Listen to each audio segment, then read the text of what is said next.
At 5:30 tonight, no check here. Lackawanna's mayor is upset after learning the state will not help pay for costs associated with that massive fire at the old Bethlehem Steel plant back in November.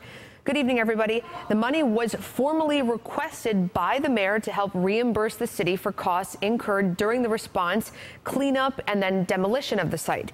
News 4's Jen Shantz has more. Jen? Well, Alina, Mayor Jeff Zemanski requested more than $500,000 from the state to cover the demolition cost of the Bethlehem Steel plant site.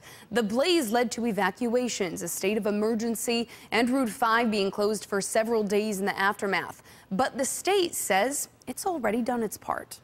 We had a lot of state officials come by and tell us that we weren't alone, that they'll do everything they can to fight for us, and pretty much just said, don't worry about it, we'll cover you. During an emergency, you can't worry about cost. You have to worry about getting to fix the problem.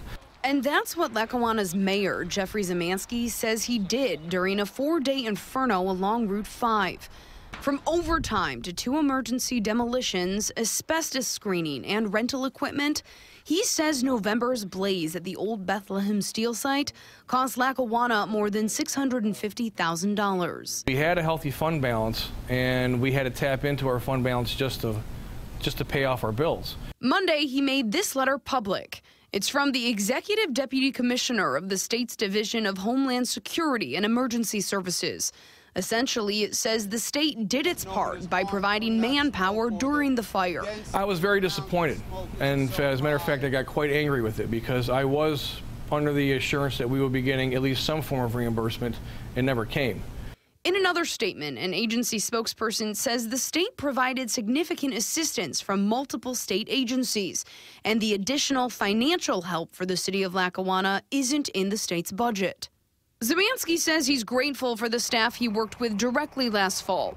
He credits the DOT, Department of Health, and the DEC for assisting his residents in the days and weeks after the fire was put out. The state has been good to work with on that manner, but when you kind of count on the financial aspect and the state pulls their pocket out and shrugs and says we can't afford it, doesn't feel too good.